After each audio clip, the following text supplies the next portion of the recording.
अस्सलामुअलैकुम प्यारे दोस्तों, अगर आप हमारे चैनल पर आ ही गए हैं तो चलिए आपको ये दिलचस्प कहानी सुना ही देते हैं।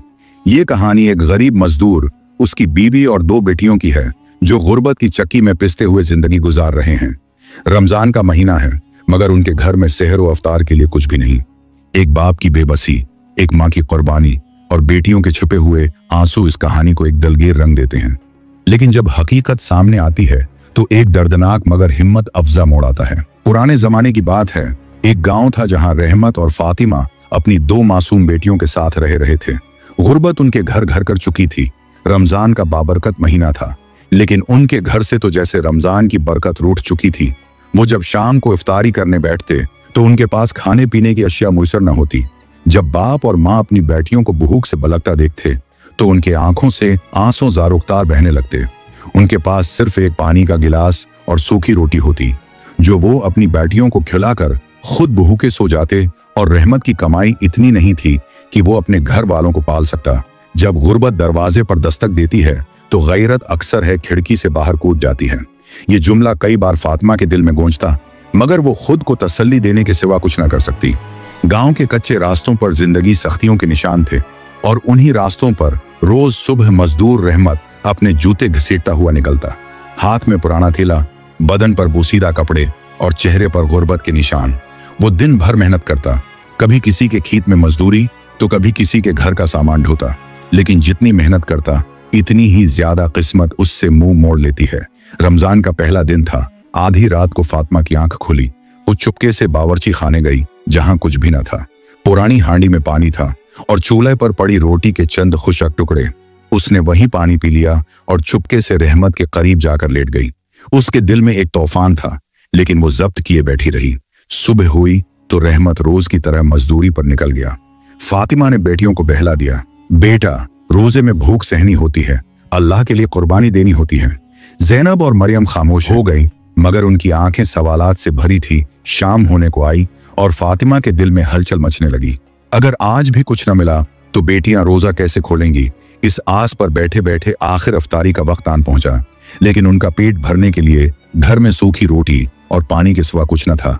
जब वो इफ्तारी करने के लिए दस्तरख्वान पर बैठे तो उनकी छोटी बेटी ज़ैनब खाना खाते वक्त बोली, अब्बा ये रोटी मुझसे नहीं खाई जाती, अब्बा मुझे कुछ खाने को दो रहमत। ये अल्फाज सुनते ही ज़ारुख्तार रोने लगा। खैर अब ये रोज का मामूल बन गया था। शाम को जब सब दस्तरख्वान पर बैठे और जब खाने को कुछ भी न था, तभी फातिमा को एक ख्याल आया, अगर मैं भीख मांगना शुरू कर दूं तो। ये सोचते ही उसका दिल कांप गया। मगर जब ज़ैनब ने नहीफ आवाज में कहा, माँ पानी ही दे दो, तो उसके जब्त का बंधन टूट गया। बस फिर क्या था, जब अगला दिन शुरू हुआ तो फातिमा ने ज़ैनब और मरियम का हाथ पकड़ा और करीबी बाजार की तरफ चल पड़ी। वहां पर रमजान में खैरात की तकसीम हो रही थी। बड़े लोग अपने हाथों से खाने के डब्बे बांट रहे थे। फातिमा ने चेहरा नीचे कर लिया और चुपचाप कतार में लग गई। बेटियां माँ की हालत देख रही थी मगर कुछ कह न सके। जब उसके हाथ में खाने का एक छोटा सा पैकेट आया तो उसने आंखों में आंसू लिए अल्लाह का शुक्र अदा किया। बेटियों के साथ घर वापस लौटी और इफ्तार में वो खाना रखा। रहमत जब घर आया तो इफ्तारी देखकर हैरान हुआ, ये सब कहां से आया। फातिमा ने बहाना बना दिया, एक नेक दिल औरत ने दे दिया था।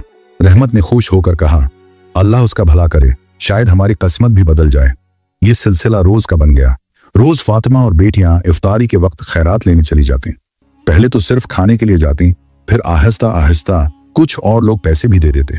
फातिमा पहले तो हचकचाई, मगर जब बेटियों की हालत देखी तो मजबूर हो गई।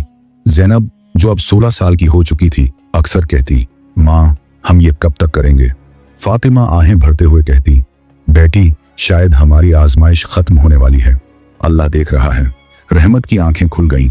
एक दिन मजदूरी से जल्दी आकर रहमत ने सोचा कि बाजार से कुछ ले आए, शायद कोई सस्ता सौदा मिल जाए। वो चौराहे पर पहुंचा तो उसकी नजरें हैं एक जाना पहचाना चेहरा देखकर ठहर गईं। ये फातिमा है और मेरी बेटियां। उसके कदम वहीं रुक गए। दिल की धड़कन तेज हो गई। वो सामने ही देख रहा था जहां उसकी बीवी और बेटियां हाथ फैलाए खड़ी थीं। किसी ने उनके हाथ में खाने का पैकेट दिया, किसी ने 2-4 रुपए। रहमत का सर चकरा गया। उसकी आंखों में अंधेरा छाने लगा। उसे महसूस हुआ कि वो जमीन में धंस गया हो। ये क्या हो रहा है, मेरी इज्जत, मेरी गैरत सब खत्म हो गया। उसने थोड़े फासले से देखा कि फातिमा रो रही थी। ज़ैनब का चेहरा शर्म से झुका हुआ था और मरियम चुपचाप माँ का दुपट्टा पकड़े खड़ी थी। रहमत ने आगे बढ़कर फातिमा का हाथ पकड़ लिया। बस बहुत हो गया। फातिमा चौंक गई। बेटियों के चेहरे पर हवाइयां उड़ गईं। रहमत, फातिमा ने सिर झुका लिया।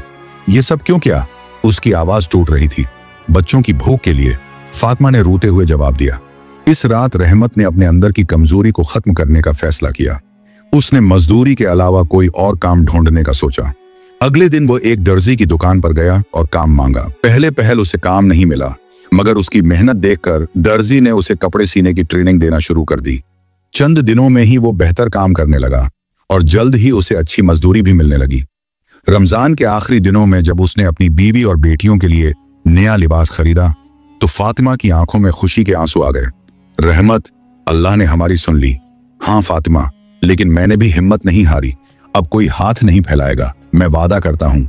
ये कहानी हमें ये सिखाती है कि गर्बत एक खौफनाक चीज है, मगर मेहनत और सब्र से उससे निकला जा सकता है।